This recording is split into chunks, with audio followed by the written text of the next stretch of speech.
লাজুক টায়রাকে দেখে রেগে নাক ফুলিয়ে বলল, ইউ, তুমি এখানে কি করছো? সাহস কি করে হলো আমার বাড়িতে আসার? ভয় জমে গেছে টায়রা লাজুকের রক্ত লাল চোখ দেখে। লাজুককে দেখতে হিংস্র সিংহ মনে হচ্ছে, যেন এখনই খেয়ে ফেলবে ওকে। আমি আসাসলে। লাজুকের লাল লাল চোখ দেখে কথা বন্ধ হয়ে যাচ্ছে টায়রার। গলা শুকিয়ে কাঠ। বারবার ঢোক গিলেও কাজ হচ্ছে না।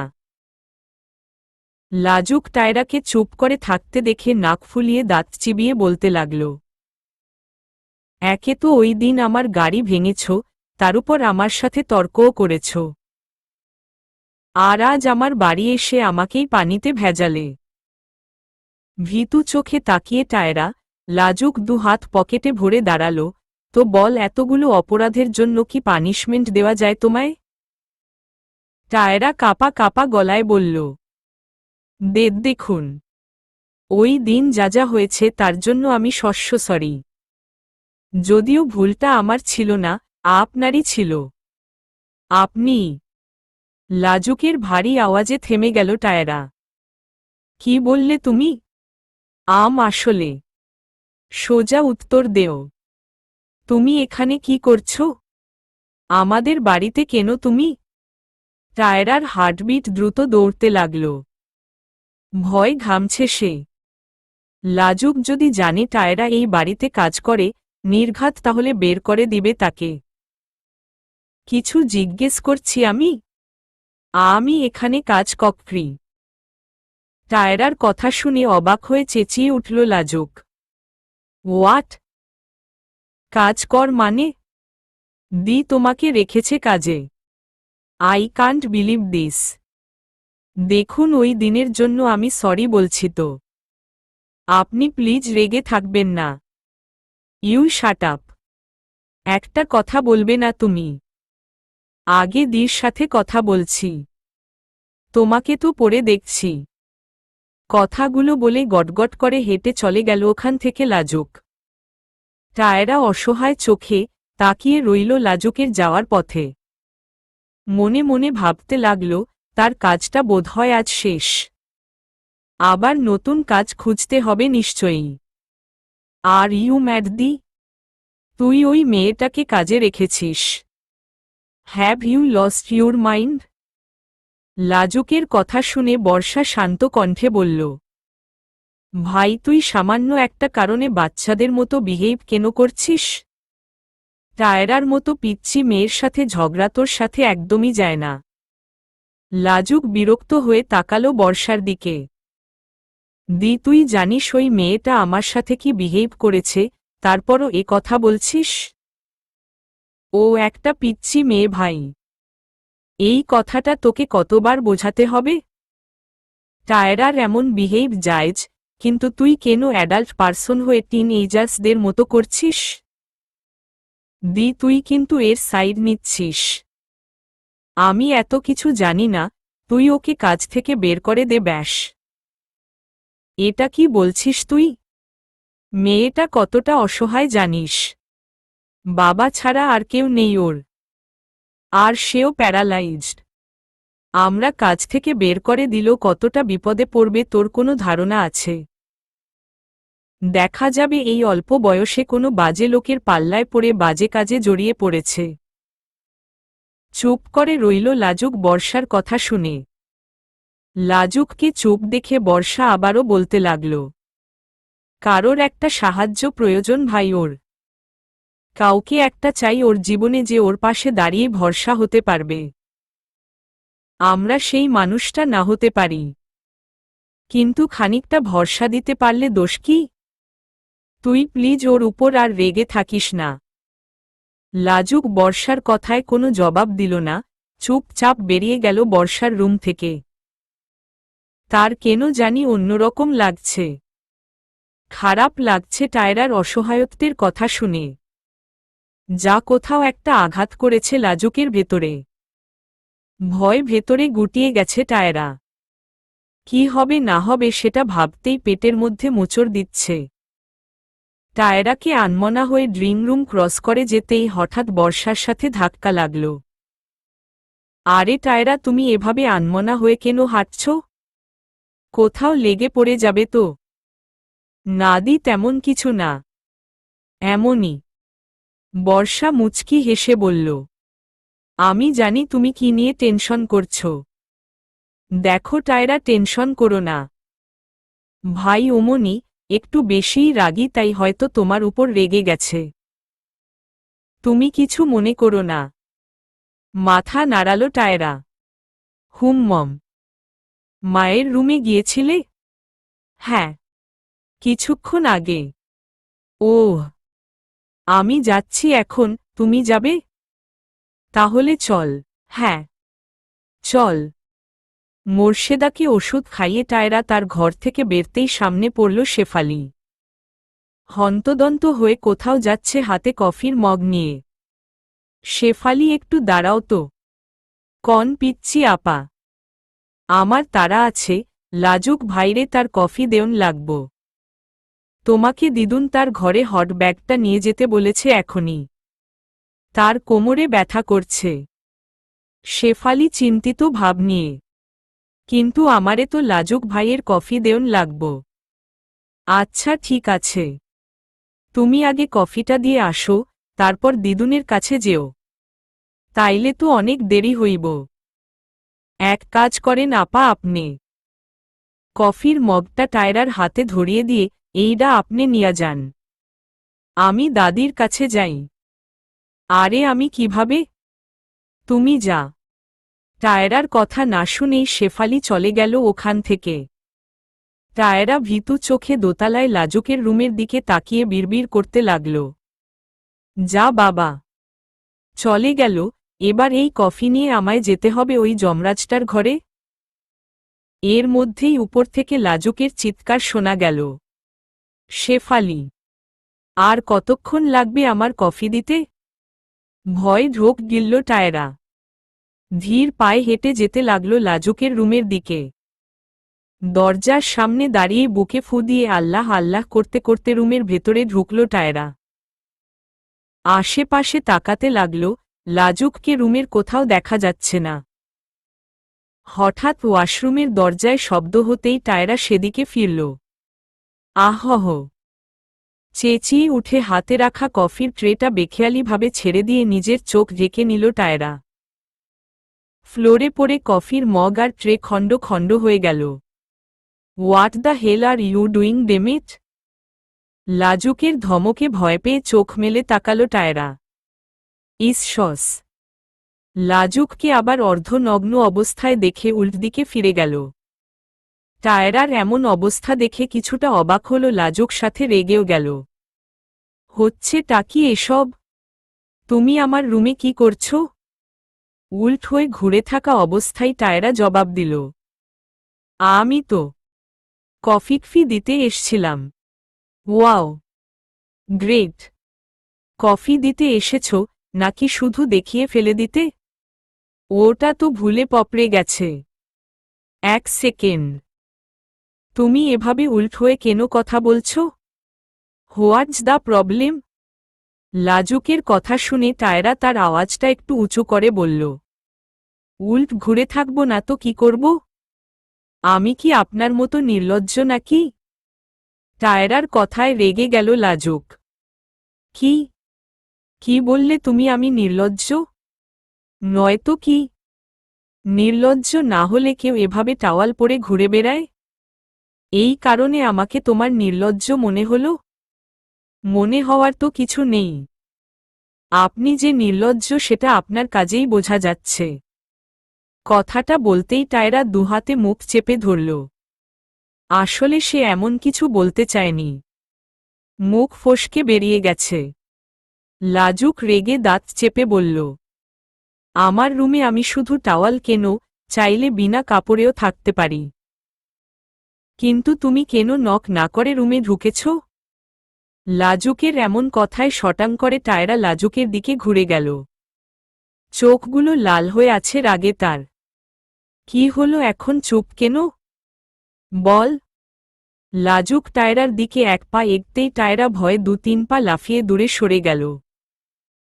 কিন্তু তাতে লাভ হল না। আহহ! টায়রা লাজুকের থেকে সরে যাওয়ার আগেই তাকে ধাক্কে দেওয়ালের সাথে ঠেকিয়ে নিল। ভয় চোখ খিচে বন্ধ করে নিল টায়রা। তার বুকের ভেতর ধুক ধুক শব্দ হচ্ছে। নিঃশ্বাস যেন আটকে আসছে। লাজুক টায়রার দিকে কছুটা ঝুঁকে গিয়ে মৃদু আওয়াজে বলল, তো বল, নির্লজ্জ আমি নাকি তুমি? লাজুকের নিঃশ্বাস টায়রার গলায় পড়তেই কেঁপে উঠল। কেমন অস্থির অস্থির লাগছে তার।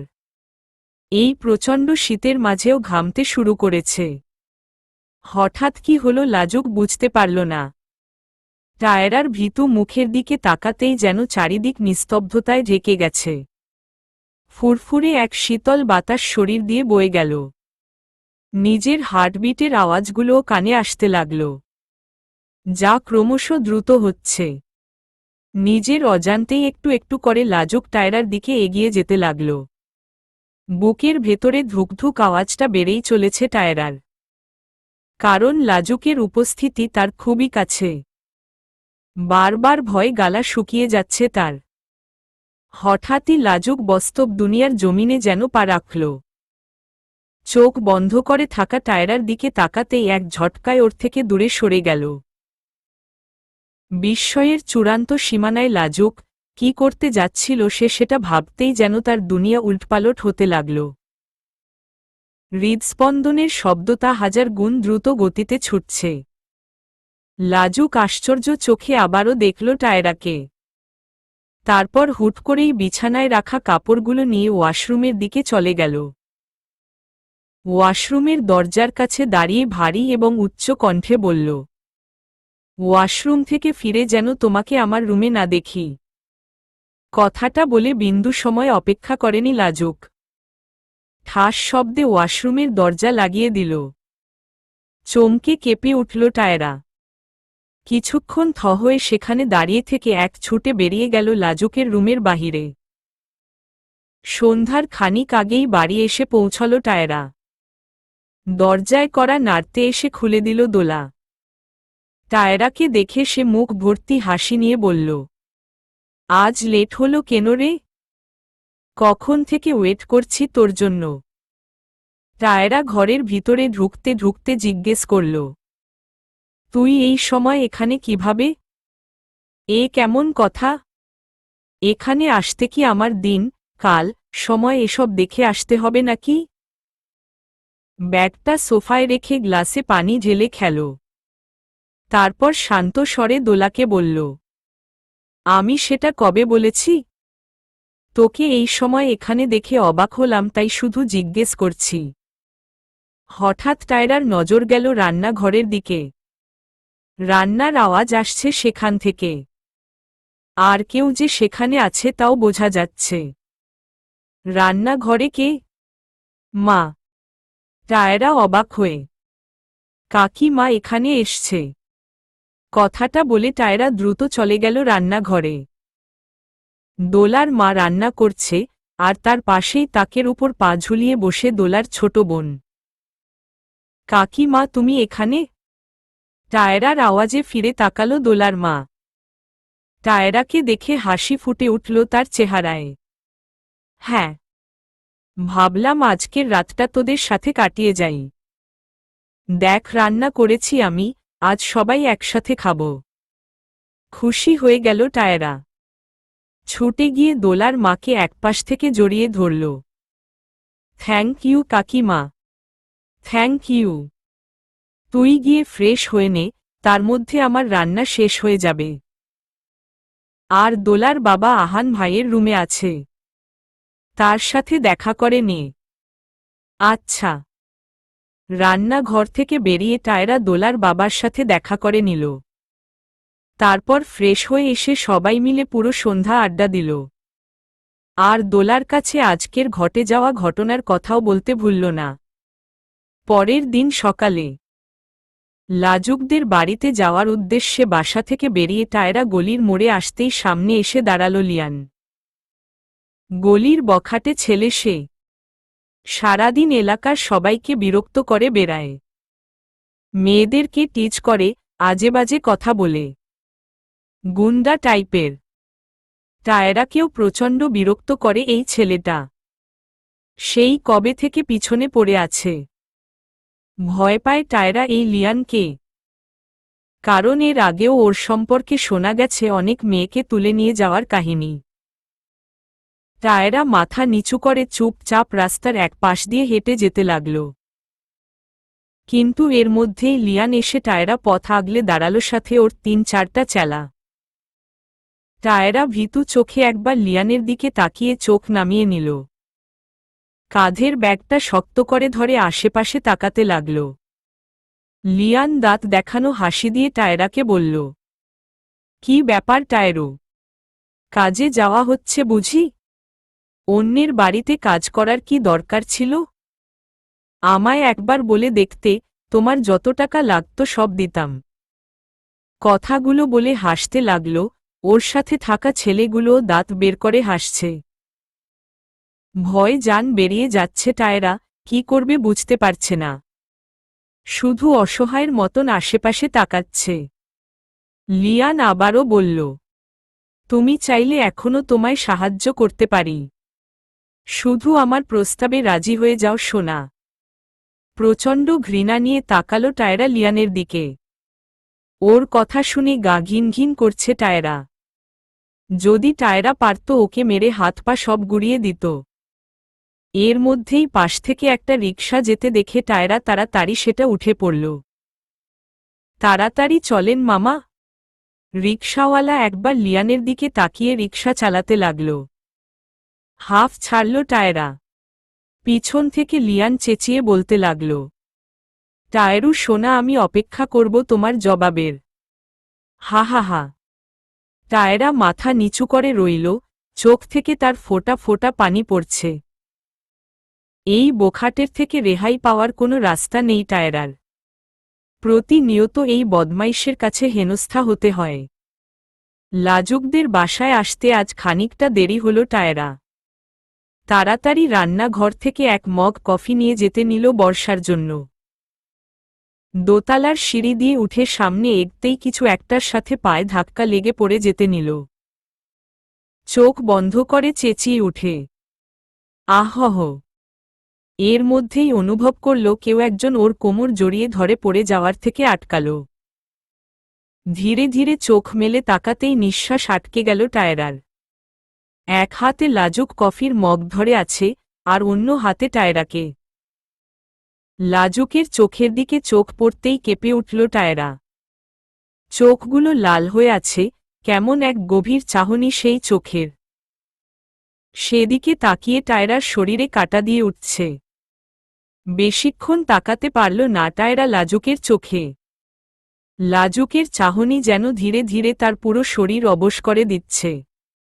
কিন্তু লাজুকের চোখের স্থির চাহনি তখনও ঠিক টায়রার চোখেই ছিল। টায়রা ছাড়া পাওয়ার জন্য একটু নড়ে উঠতেই ছেড়ে দিল লাজুক ওকে। সাথে সাথে দূরে গিয়ে মাথা নিচু করে দাঁড়াল টায়রা। তখনই লাজুকের ভারী আওয়াজ শোনা গেল, চোখ কি হাতে নিয়ে হাঁটো নাকি? কোথায় কি আছে সেদিকে খেয়াল নেই? আমি তো জাস্ট শাট আপ। লাজুকের ধমকে কেঁপে উঠল টায়রা, তোমার ইউসলেস এক্সকিউজ শুনতে চাই না আমি। কফিটা টায়রার হাতে ধরিয়ে দিয়ে, নাও লিভ। টায়রা চোখগুলো গোল গোল করে বোকার মতো লাজুকের দিকে তাকিয়ে রইল। তার মাথায় আসছে না সামান্য এই কারণে কেন তাকে এত বকা হচ্ছে। টায়রাকে দাঁড়িয়ে থাকতে দেখে লাজুক ধমক দিয়ে বলল, হোয়াট? গো না। টায়রা চুপচাপ বেরিয়ে এলো রুম থেকে। এখানে আরও থাকলে তারপর দেখা যাবে ওকে আস্ত না চিবিয়ে খায়। লাজুলের রুম থেকে বেরিয়ে টায়রা বিড়বিড় করে তাকে হাজারো অকথ্য গালি দিতে লাগল। তাকে শুধু বকে এই লোকটা। কিছুই তো করল না, তারপরও কত কথা শোনাল তাকে। দোষটা তো আর ওর ছিল না। তাড়াহুড়ায় পাশের টেবিলে পা বেঁধে গেছিল। ওই লোকটা মানুষ না, হৃদয়হীন, অনুভূতিহীন একজন জম, যে সারাক্ষণ টায়রার ছোট্ট নাকের উপর দম করে থাকে। টায়রা বিড়বিড় করতে করতে বর্ষার রুমে গেল। তাকে কফি দেওয়ার পর গেল সাজিদার রুমে। সেখানে নার্স টায়রাকে দেখে ওর দিকে উঠে আসল। টায়রা, তুমি একটু ম্যামের কাছে বসবে? আমার মেডিসিন আনতে যেতে হবে। It's urgent. আচ্ছা, আপনি যান, আমি আছি এখানে। Thank you. মুচকি হাসল টায়রা। নার্স চলে যেতে টায়রা গিয়ে সাজিদার পাশে বসল। ফুল মা, কেমন আছো? মুখ ভার করে, আমার না আজ মন ভালো নেই। কারণ আজ আসার সময় লিয়ান কত বাজে কথা বলেছে জানো? ছেলেটা একদমই ভালো না, খুব খারাপ। কপাল কুঁচকে নাক ফুলিয়ে, আর তোমার ছেলে সে তো আর একটা জম। আমায় শুধু শুধু আজ কত কথা শোনাল। এক নাম্বারের বজ্জাত বেটা। সারাক্ষণ আমায় বকে, যেন আমি ওনার 7 জন্মের শত্রু। তুমি আবার কিছু মনে করো না, তোমার ছেলেকে খারাপ বলছি বলে। তোমার ছেলেটা না আস্ত খবিশ, বদমেজাজি, 6 ফিটের একটা খাম্বা। আচ্ছা, ওনার জন্মের পর মুখে মধুর বদলে করলার রস দিয়েছিলে নাকি? নয়তো কথা গুলিয়েমন কেন? আর রাগ তো তার নাকের ভগায় সব সময়। একটু 19-20 হলেই নাক ফুলিয়ে তাকায়। চোখগুলো লাল লাল করে এমনভাবে তাকায় যেন ভস্ম করে দিবে। হুহ। কিছুক্ষণ চুপ থেকে সাজিদার দিকে করুণ দৃষ্টিতে তাকিয়ে বলল, ও ফুল মা, তুমি তোমার ওই বদরাগী ছেলেটাকে একটু বলে দিও তো, যেন আমার উপর শুধু শুধু না রাগে। একটা পিচ্চি মেয়ে আমি, ওনার রাগ ঠেলার শক্তি কি আছে আমার বল? এরকম আরও 1000 খানা অভিযোগ করতে থাকল সাজিদার কাছে টায়রা। আর সেগুলো দরজার সামনে হেলান দিয়ে দাঁড়িয়ে দাঁড়িয়ে শুনছে লাজুক। রাগ হওয়ার বদলে প্রচণ্ড হাসি পাচ্ছে তার টায়রার এই বাচ্চাদের মতো করে অভিযোগ করা দেখে। মুচকি হেসে একদৃষ্টে তাকিয়ে রইল টায়রার দিকে। হাত নাড়িয়ে নাড়িয়ে কথা বলছে, মাঝে মাঝে গাল ফুলাচ্ছে তো আবার কখনো দুহাতে নিজের চুলগুলোই এলোমেলো করছে। আবার খানিক বাদেই কিটকিটিয়ে হেসে উঠছে। নেশা ধরে যাচ্ছে লাজুকের টায়রাকে দেখে। অদ্ভুতভাবে পেঁচিয়ে যাচ্ছে। সে বুঝতে পারছে তার সাথে কিছু একটা হচ্ছে যেটা একদমই হওয়া উচিত নয়। অস্বাভাবিক কোনো আসক্তিতে জড়িয়ে যাচ্ছে সে। জঘন্যভাবে আসক্ত হচ্ছে সে এই পিচ্চির মাঝে। সে চাইতেও বেরোতে পারছে না এই আসক্তি থেকে। সাজিদার সাথে সময় কাটিয়ে যখন টায়রা রুম থেকে বেরোতে যাচ্ছিল, দরজার সামনে লাজুককে খেয়াল না করাই আবার তার সাথে ধাক্কা খেতে যাচ্ছিল। ধাক্কা লাগার ঠিক আগের মুহূর্তে টায়রা লাজুককে দেখে দরজা ধরে নিজের ব্যালেন্স রাখল। ভ্রু কুঁচকে গেল টায়রার লাজুককে এভাবে দাঁড়িয়ে থাকতে দেখে। টায়রা কিছু বলতে যাবে তার আগেই লাজুকের ধমক। হাঁটার সময় ধ্যান কই থাকে তোমার? বারবার শুধু এটা সেটার সাথে ধাক্কা খাচ্ছ। তোমাকে দেখে তো মনে হচ্ছে এখনো ঠিকমতো হাঁটতে শেখোনি। কথাগুলো বলে ধূপধাপ পা ফেলে হেঁটে চলে গেল ওখান থেকে। থ হয়ে রইল টায়রা। বিনা কারণে লাজুক আবার তাকে বকল। দোষটা তো লাজুকের। সে কেন এভাবে দরজায় দাঁড়িয়েছিল? ফুস করে একটা দীর্ঘ শ্বাস ফেলল টায়রা। হাঁটা ধরল বর্ষার রুমের দিকে। পরের দিন দরজা দিয়ে টায়রাকে ঢুকতে দেখেই বর্ষা হেসে ফেলল। আরিশা, ওই তো টায়রা এসে গেছে। Good morning বর্ষাদি। টায়রা বর্ষার পাশে বসে থাকা আরিশা নামের মেয়েটাকে দেখল। হোয়াইট জিন্স টি শার্ট পরনে, উপরে ব্ল্যাক জ্যাকেট। কাঁধ অবধি ছড়িয়ে ব্রাউন কালারের ছোট ছোট চুলগুলো। ফর্সা সিম্পল মুখের গড়নের মেয়েটাকে দেখতে ভালোই লাগছে। চেহারায় একটা বিদেশি ছাপ ফুটে, কে এই মেয়ে বুঝতে পারছে না। বর্ষা বলল, গুড মর্নিং টায়রা। বর্ষার পাশে বসে থাকা আরিশাকে উদ্দেশ্য করে বলল, এই হলো আরিশা, আমার ছোট আঙ্কেলের মেয়ে, কাল সন্ধ্যায় কানাডা থেকে এসেছে। আরিশার দিকে তাকিয়ে, আর আরিশা এই টায়রা, যার কথা এতক্ষণ বলছিলাম। আরিশা মুখে বড় একটা হাসি ঝুলিয়ে টায়রার দিকে হাত বাড়িয়ে দিল। Hello little girl. টায়রা মুচকি হেসে আরিশার সাথে হাত মিলিয়ে hi, you are so cute and also looking beautiful. মৃদু হাসল টায়রা। আপনাকেও খুব সুন্দর দেখতে। টায়রা কথা শুনে কিটকিটিয়ে হেসে উঠল Arisha. Listen sweetie, don't call me আপনি, অতটাও ওল্ড নই আমি। You can call me Arisha. Okay. মাথা নাড়ালো Tiara. Hmm, that's batter.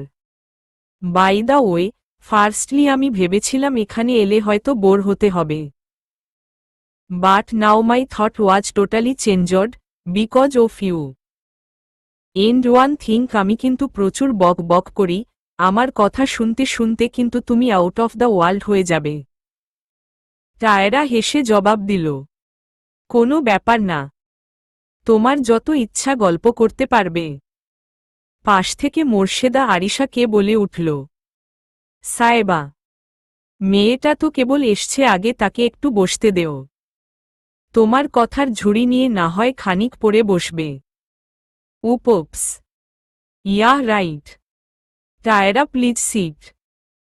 Tiara হালকা হেসে সোফায় গিয়ে বসল, সাথে আরিশাও। তাকিয়ে দেখতে লাগল আরিশাকে, মেয়েটা বেশ চঞ্চল, সোজা সাপটা তার কথা। বেশ ভালো লাগল টায়রার ওকে। রান্নাঘরের সেলফের উপর কিছু আচারের বোম দেখে টায়রা শেফালিকে জিজ্ঞেস করল, শেফালি, এতগুলো বোম কেন এখানে? পিচ্চি আপা, ওই গুলা তো লাজুক ভাই আনছিল গত পরশু দিন। বোম খুলে কিছুটা আচার মুখে দিয়ে জিজ্ঞেস করল, রোদে দিয়েছিলে? না গো, সময় পাইনি। আচ্ছা, আমি নিয়ে যাচ্ছি তাহলে। আচারের বোমগুলো নিয়ে ছাদে গেল রোদে রাখার জন্য। ছাদের মাঝে বসানো রাউন্ড টেবিলের উপরে বোমগুলো রেখে টায়রা হেঁটে গেল ছাদের ডান সাইডে। রেলিং ধরে নিচে তাকাতেই পুলটা দেখতে পেল। পুলটা স্পষ্ট দেখা যাচ্ছে এখান থেকে। নীলছে পানিগুলো দেখতেই ছুঁয়ে দিতে মন চায়। যা বিপরীত হল না টায়রার বেলাও। এ বাড়িতে আসার পর এখনো পুলের ওখানটায় যাওয়া হয়নি ওর, তাই আকর্ষণটা বেশিই বেড়ে গেল। ছাদের কিনারা ঘেঁষে সিঁড়িটা বেয়েই নিচে নেমে গেল। আশেপাশে চোখ বোলাতে বোলাতে হাঁটতে লাগল। এখানের পরিবেশটা একদম মুগ্ধকর, নিরিবিলি আর শান্ত। পুলের পানিগুলো কাছ থেকে আরও স্বচ্ছ দেখাচ্ছে। টায়রা এক্সাইটেড হয়ে দ্রুত পুলের দিকে এগোতে নিল। আর ঠিক সেই মুহূর্তেই আচমকা লাজুক কোথা থেকে টায়রার সামনে এসে পড়ল। কিন্তু টায়রা নিজেকে আটকাতে পারল না, তার আগেই লাজুকের সাথে ধারাম করে এক ধাক্কা লেগে গেল। আর দুজনেই গিয়ে পড়ল পুলের ঠান্ডা পানিতে। টায়রা ভয় পেয়ে জোরে চিৎকার করে লাজুককে জড়িয়ে ধরল। আহহ, মাগো, কি ঠান্ডা পানি! পুলের বুক সমান পানিতে দাঁড়িয়ে দুজন। টায়রা হতবুদ্ধ হয়ে এখনো লাজুকের পিঠ খামচে ধরে। টায়রার নখের আছড়ে লাজুকের পিঠ ছিলে রক্ত বের হওয়ার মতো অবস্থা প্রায়। কিন্তু সেই ব্যথা বিন্দু মাত্র অনুভব হচ্ছে না তার। সে তো এখন অন্য অনুভূতিতে। ঠান্ডা পানিতে ভিজে চুপসে যাওয়া টায়রা যে এখন তার সাথে লেপ্টে। বুক কাঁপছে লাজুকের। টায়রা থেকে নিজের ধ্যান সরানোর যথাসাধ্য চেষ্টা করে যাচ্ছে, তাও পেটের ভিতর মোচড় দিচ্ছে, হাত পা অবশ হয়ে আসছে। না চাওয়া সত্ত্বেও চোখ বারবার টায়রার দিকেই যাচ্ছে। বড় করে ঢোক গিলে টায়রার থেকে চোখ সরিয়ে নিল। টায়রা, উপরে ওঠো, ঠান্ডা পানিতে থাকলে পরে ঠান্ডা লাগবে। লাজুকের কথা হয়তো কান অব্দি যায়নি টায়রার। সে আগের মতোই লাজুককে জড়িয়ে। তাই লাজুক আবার বলল, কিছু বলছি আমি। এবারের কথাটা একটু জোরে ধমক দিয়েই বলল। কেঁপে উঠে তৎক্ষণাৎ ছিটকে দূরে সরে গেল টায়রা। এতক্ষণ বাদে বুঝল টায়রা সে কি করছিল বা কি ঘটেছে ওর সাথে। লজ্জায় লাজুকের দিকে আর তাকাতে পারল না সে। ভয়ও হচ্ছে, ওর করা এই বোকামির কারণে হয়তো লাজুক এক্ষুনি হাজারটা ঝাড়ি মারবে। চুপচাপ পুল থেকে উঠে গেল। ঠান্ডায় ঠক ঠক করে কাঁপতে লাগল। লাজুক উঠে গিয়ে পাশের টেবিলে রাখা টাওয়াল এনে টায়রাকে দিয়ে বলল, এটা দিয়ে মাথা মুছে নেও, আর ভেতরে গিয়ে ড্রেস চেঞ্জ করো। কথাগুলো বলে হেঁটে চলে গেল ওখান থেকে লাজুক। অবাক হল টায়রা, কি ব্যাপার লাজুক তাকে কিছু না বলেই চলে গেল? আরে টায়রা, তুমি এমন ভিজে চুপসে আছো কেন? টায়রাকে ভেজা অবস্থায় দেখে জিজ্ঞেস করল আরিশা। আসলে পা পিছলে পুলের ভিতরে পড়ে গেছিলাম। টায়রার কথা শুনে কিটকিটিয়ে হেসে উঠল আরিশা। একটু দেখে শুনে হাঁটবে তো? এই শীতে ঠান্ডা পানিতে ভিজে চুপসে গেছ। পাশ থেকে বর্ষা বলল, টায়রা তুমি আমার সাথে এসো, ড্রেসটা পাল্টে নিবে, নয়তো ঠান্ডা লেগে যাবে। মাথা নাড়াল টায়রা, হুম। তারপর বর্ষার পেছনে পেছনে যেতে লাগল তার রুমের দিকে। ড্রেসিং এর সামনে দাঁড়িয়ে লাজুক তার পিঠের ক্ষতগুলো দেখছে। ফর্সা পিঠে টায়রার নখের আঁচড় স্পষ্ট দেখা যাচ্ছে, লালচে দাগ হয়ে আছে। চোখ দুটো বন্ধ করতেই টায়রার ভেজা ভয়ার্ত মুখটা ভেসে উঠল। তৎক্ষণাৎ চোখটা খুলে ফেলল লাজুক। হাত মুঠো করে চোয়াল শক্ত করে নিল মুহূর্তেই। চোখগুলো লাল হয়ে আছে তার। কোথাও একটা অসহ্য যন্ত্রণা হচ্ছে। এমন একটা পরিস্থিতিতে পড়ে গেছে যে ধীরে ধীরে দম বন্ধ হয়ে আসছে তার। কিছুতেই মানতে পারছে না সে তার মনের অবস্থাটা। এমনটা তো হওয়ার কথা ছিল না। এ কোনো আসক্তির মাঝে এঁটে গেছে সে? নিজের মনের উপর প্রচণ্ড রাগ, হতাশা আর ঘৃণা হচ্ছে। আয়নায় নিজের চেহারাটাই যেন সহ্য হচ্ছে না লাজুকের। পাশে রাখা গ্লাসটা উঠিয়ে গায়ের সব জোর দিয়ে ছুঁড়ে মারল আয়নাটার উপর। সাথে সাথে ভেঙ্গে চুরমার হয়ে গেল সেটা। হাঁটু ভেঙ্গে মাটিতে বসে পড়ল লাজুক। দু হাতে চুলগুলো মুঠি বেঁধে ধরে রইল। ভেঙ্গে পড়তে লাগল লাজুক। এ যেন নিজের সাথে নিজের লড়াই চলছে তার। প্রচণ্ড হেল্পলেস লাগছে। দুপুরের খাবার খাওয়ার জন্য আরিশা ডাকতে এলো লাজুককে। লাজুকের দরজায় নক করে ডাকতে লাগল তাকে, ভাই খেতে এসো, ওয়েট করছে সবাই। ভেতর থেকে লাজুকের আওয়াজ শোনা গেল, তুই যা, আমি আসছি। তাড়াতাড়ি চলে এলো আরিশা ওখান থেকে। আরিশাকে সিঁড়ি দিয়ে নিচে আসতে দেখে বর্ষা বলল, কি রে ভাই, কোথায়? আরিশা চোখ উল্টে জবাব দিল, আসছি বলে আমাকে পাঠিয়ে দিল। পাশ থেকে মোর্শেদা বলল, সায়েবা তুমি খেতে বসো, সে চলে আসবে। আরিশা চেয়ার টেনে বসে গেল। টায়রা কোথায়? টায়রা তো আমার পিছনেই এলো। এখন কোথায় রয়ে গেল আবার? আশেপাশে তাকিয়ে, ওই তো আসছে। বর্ষার ইশারা অনুসরণ করে সেদিকে আরিশা মোর্শেদা তাকাতেই দুজনেই হা হয়ে রইল। লাজুকও সিঁড়ি দিয়ে নামতে নামতে সেদিকে তাকাতে নিজেও স্তব্ধ হয়ে রইল। কালো শাড়িতে টায়রাকে দেখে যেন নিঃশ্বাস নিতেও ভুলে গেছে সে। বুকের ভেতর ঢিপটিপ করছে লাজুকের। আরিশার চিৎকারে চমকে উঠল Tyra. Oh my God Tyra! ভীতু চোখে তাকিয়ে টায়রা, কি হয়েছে? You looking so beautiful. শাড়িতে অসাম লাগছে। বড় একটা শ্বাস ফেলে মুচকি হাসল টায়রা। Thank you. টায়রার দিকে তাকাতে তাকাতে ডাইনিং টেবিলে এসে বসল লাজুকো।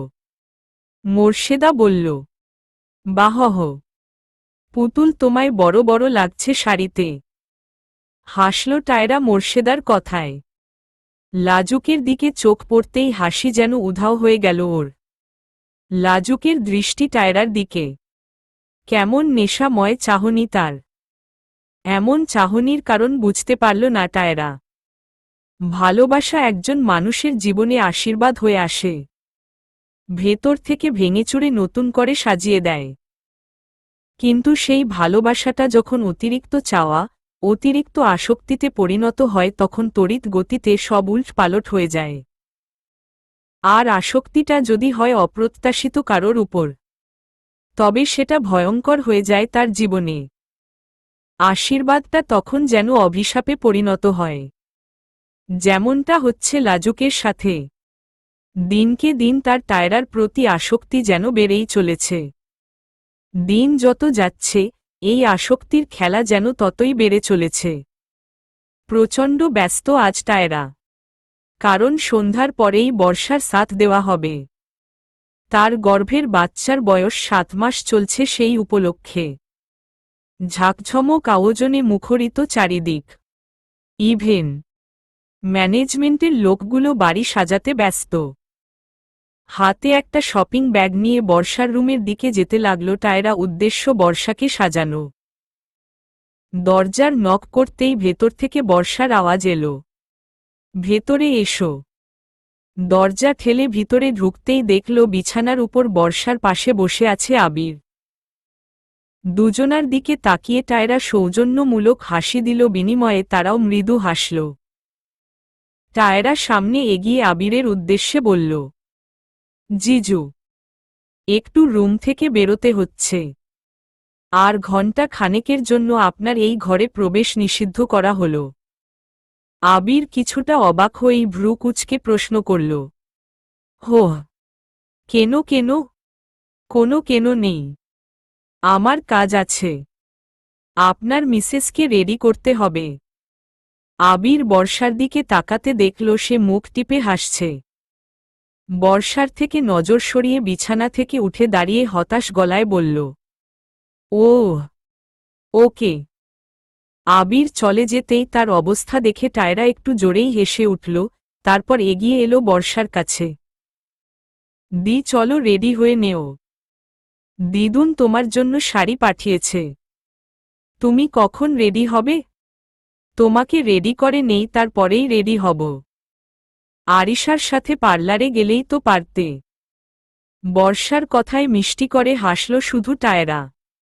বর্ষাও হেসে দিল টায়রাকে দেখে, কারণ সে কখনোই পার্লারের ভারী মেকওভার করে না।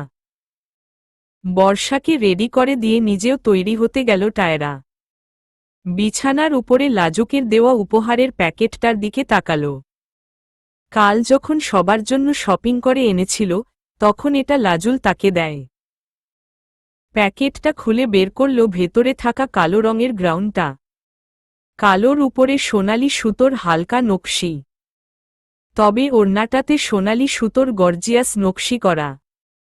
পোশাক পরে আয়নাতে নিজেকে দেখতে দেখতে ভাবতে লাগল টায়রা, বদমেজাজি হলেও পছন্দ আছে বলতে হবে যমরাজের। পোশাকটা সত্যিই খুব মনে ধরেছে তার। তাছাড়া এটা লাজুক তাকে দিয়েছে সেটা ভাবতেই খুশিতে শরীর মন নেচে উঠছে। হাতে একমুঠো কালো আর সোনালি রঙের চুড়ি পরে নিল। কানে কালো একটা কানের দুল, কপালে ছোট একটা টিপ, চোখে কাজল, ঠোঁটে খয়েরি ম্যাট লিপস্টিক, হালকা মেকআপ। লম্বা চুলগুলো কাঁধের একপাশে এনে অন্য পাশে ওড়নাটা মেলে রাখল, কিছুটা শাড়ির আঁচলের মতো করে। ব্যাস পারফেক্টলি রেডি সে। এবার দেখার পালা বাইরে সবাই কি করছে। নিচে নামতেই দেখল সাজানো গোছানো সব শেষ। গেস্টদের বসার জন্য সব ফার্নিচারগুলোও সুন্দর করে সাজিয়ে রাখা হয়েছে। সবকিছু ঘুরে দেখতে দেখতে হঠাৎ লাজুকের আওয়াজ শুনতে পেল। তার রুমে বসে চিৎকার করছে সে। কিছুটা এরকম, শেফালি, কখন থেকে কফি চাইছি, আমার কফি কই? টায়রা ফুস করে একটা নিঃশ্বাস ফেলে রান্নাঘরের দিকে গেল। আজ এমন একটা ব্যস্ত দিনেও তার কফি চাই। রান্নাঘরে ঢুকতেই দেখল শেফালি কাজের চাপে দিশেহারা। তা দেখে টায়রা মৃদু হেসে নিজেই লাজুকের কফিটা নিয়ে গেল উপরে।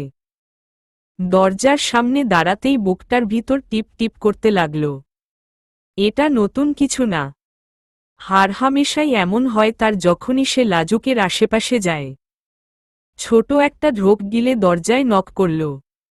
ভেতর থেকে লাজুকের আওয়াজ, কামিন। দরজা ঠেলে ভিতরে ঢুকতেই টায়রা কিছুক্ষণ লাজুকের দিকে থম মেরে তাকিয়ে রইল। তারপর লাজুকের সাথে চোখাচোখি হতেই দ্রুত পলক ফেলে অন্যদিকে তাকাতে লাগল। কিন্তু বেহায়া চোখটা বারবার তার দিকেই তাকাতে চাইছে। আজ দারুণ লাগছে তাকে ফর্মাল ওয়ারে। পুরো ডার্ক প্রিন্স লাগছে। Black shirt pant, black suit. আর একবার আর চোখে তাকাতেই দেখল লাজুকের সেই চিরচেনা তীক্ষ্ণ চাহনিতে তাকিয়ে আছে টায়রার দিকে। ওর পা থেকে মাথা পর্যন্ত চোখ বোলাচ্ছে। তার চোখের সাথে চোখ মিলতেই মৃদু কাঁপুনি উঠে গেল টায়রার। প্রত্যেকবারই এমন হয়, যখনই লাজুকের এমন তীক্ষ্ণ নেশায় আচ্ছন্ন চাহনি দেখে অমনি ওর শরীর এমন কম্পন শুরু হয়ে যায়।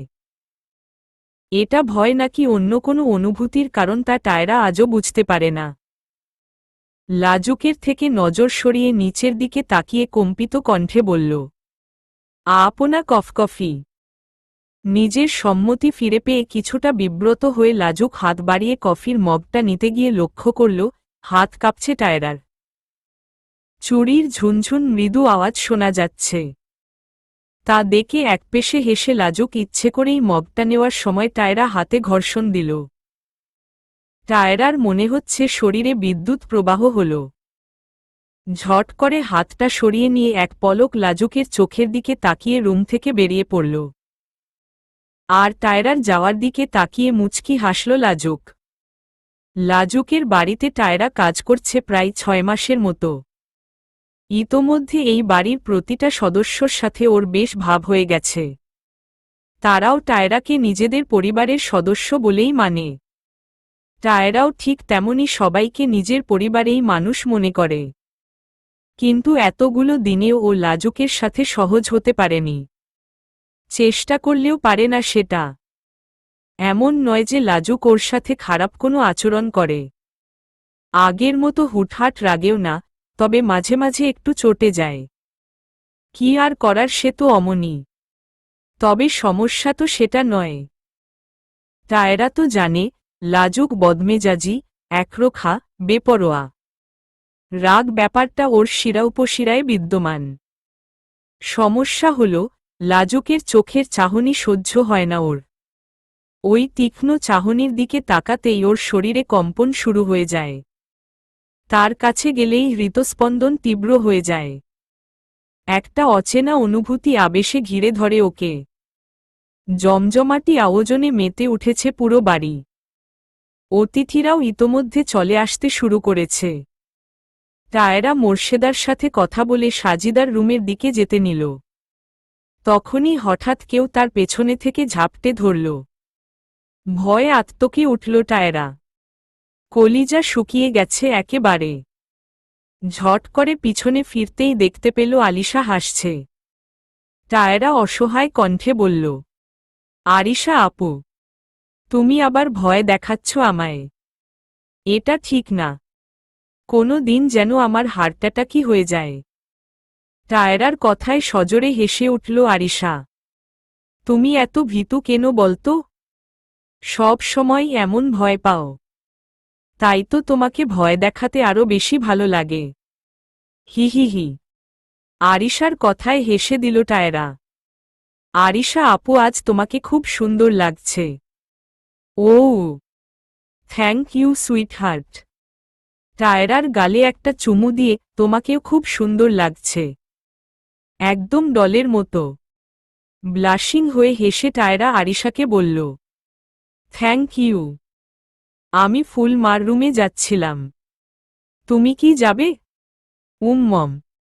আচ্ছা তুমি যাও, আমি বরং বর্ষাদিকে নিয়ে আসছি এখানে। আচ্ছা ঠিক আছে। আরিশা বর্ষাকে ডাকতে চলে গেল, আর টায়রা গেল সাজিদার রুমে। কোমা থেকে বেরিয়ে এসেছে সাজিদা, মাস খানেক হয়েছে। তবে এখনও পুরো সুস্থ হয়নি। শুধু চোখ মেলে আশেপাশে তাকায়। কথা বলতে পারে না। তবে ডক্টর বলেছে হয়তো সে বুঝতে পারে সবার কথা। যেদিন সাজিদা চোখ মেলে প্রথমবার তাকিয়েছিল, টায়রা সব সময়ের মতো লাজুকের নামে নালিশ করছিল সাজিদার কাছে। তখনই হঠাৎ লক্ষ্য করে সাজিদা চোখের পাতা কাঁপছে। এবং সে ধীরে ধীরে চোখ মেলার চেষ্টা করছে।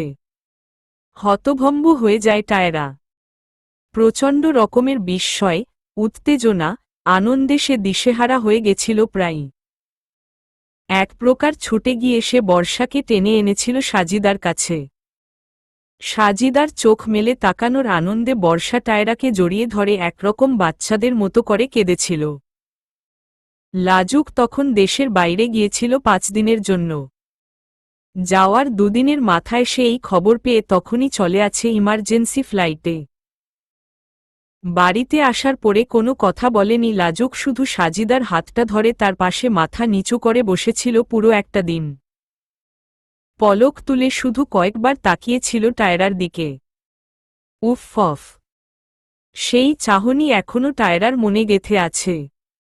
কখনো ভুলতে পারবে না সেই চোখের দৃষ্টি।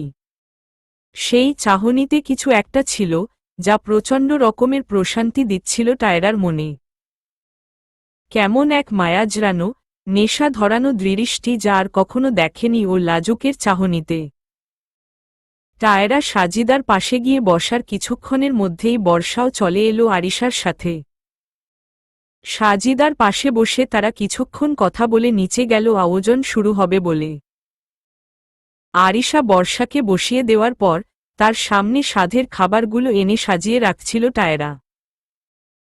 রান্নাঘর থেকে খাবারগুলো এনে আবার রাখবে তখনই নজর গেল লাজুকের দিকে। সে তাকিয়ে আছে টায়রার দিকে। লাজুকের চোখে তাকাতেই ধক করে উঠল ভেতরটা তার। দ্রুত নজর সরিয়ে খাবারগুলো গুছিয়ে রাখায় মনোযোগ দিল। হঠাৎ একটা আওয়াজে সেদিকে ফিরে তাকাতেই থমকে গেল টায়রা।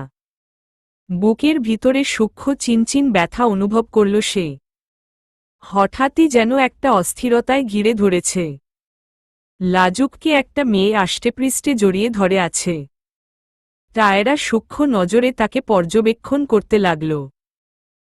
গায়ের রং ফর্সা, পরনে সাদা জিন্সের উপর সাদা কালো মিশ্রণের একটা ছোট বাহারি ডিজাইনের টপস। লাজুককে জড়িয়ে ধরায় যা এখন তার কোমর থেকে 2-3 ইঞ্চি উপরে উঠে গেছে, যার ফলে তার কোমর পেট দৃশ্যমান, এমনকি কোমরে আঁকা ট্যাটুটাও বেশ ভালোভাবে বোঝা যাচ্ছে। চুলগুলো ছোট ছোট করে কাটা, আর তাতে রঙের চমক।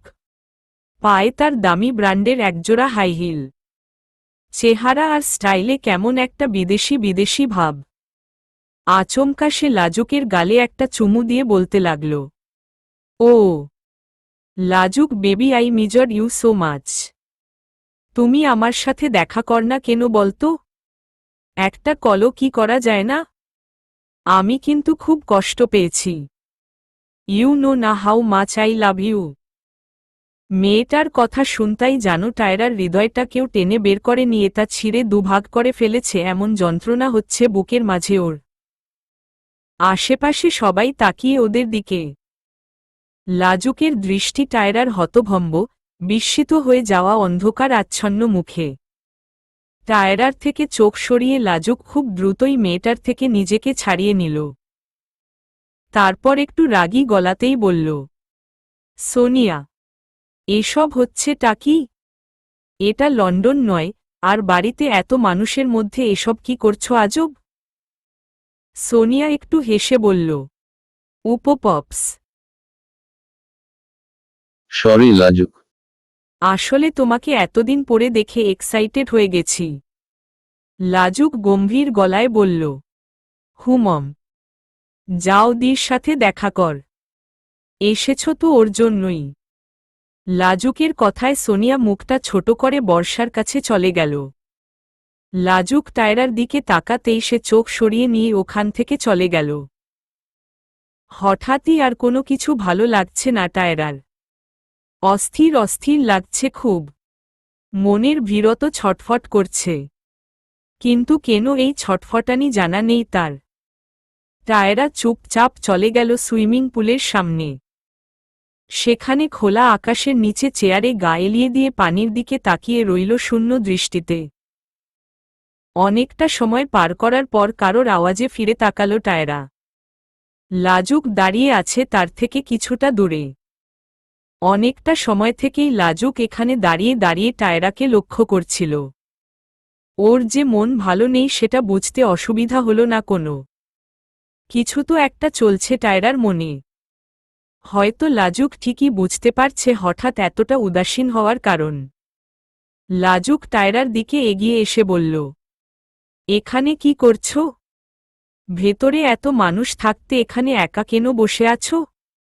লাজুকের প্রশ্নে টায়রা মাথা নিচু করে জবাব দেয়, এত মানুষের ভিড়ে থাকার অভ্যাস নেই আমার, তাই অস্বস্তি লাগছিল বলে এখানে এসেছি। টায়রার দিকে কিছুক্ষণ তাকিয়ে থেকে লাজুক বলল, দি ডাকছে তোমায় ভেতরে। লাজুকের চোখের দিকে তাকিয়ে আবার সাথে সাথে চোখ সরিয়ে নিয়ে নিচে তাকিয়ে বলল, আসছি। লাজুক আগে আগে হেঁটে বাড়ির ভেতরে যেতে লাগল আর টায়রা তার পেছনে পেছনে। ড্রয়িং রুমে যেতেই বর্ষা প্রশ্ন করল, আরে টায়রা, হঠাৎ কোথায় উধাও হয়ে গেছিলে তুমি? এদিকে এসো, আমার কাছে বসো। টায়রা মাথা নাড়িয়ে মৃদু হেসে বর্ষার পাশে বসল, আরিশাও আছে সেখানে। দুজনে মিলে আবার নানান কথা বলা শুরু করে দিল। আসলে কথা আরিশাই বলছে, টায়রা শুধু হু হা করছে। আরিশার কাছে জানতে পারল সোনিয়ার কথা। লাজুকের খালার মেয়ে সোনিয়া লন্ডনে থাকে। লাজুককে খুব পছন্দ করে, ওকে বিয়ে করতে চায়। কিন্তু লাজুক ওকে কোনো পাত্তাই দেয় না। আরিশার সাথে কথার মাঝে মাঝে লাজুকের সাথে বারবার চোখাচোখি হয়ে যাচ্ছে। যতবারই টায়রার চোখ লাজুকের দিকে যায়, ততবারই দেখে লাজুকের দৃষ্টি তার দিকে। কেমন যেন সেই চাহনি, একেবারে বুক কাঁপিয়ে দেওয়ার মতো, শরীরে শিহরণ জাগিয়ে দেয়। To be continue.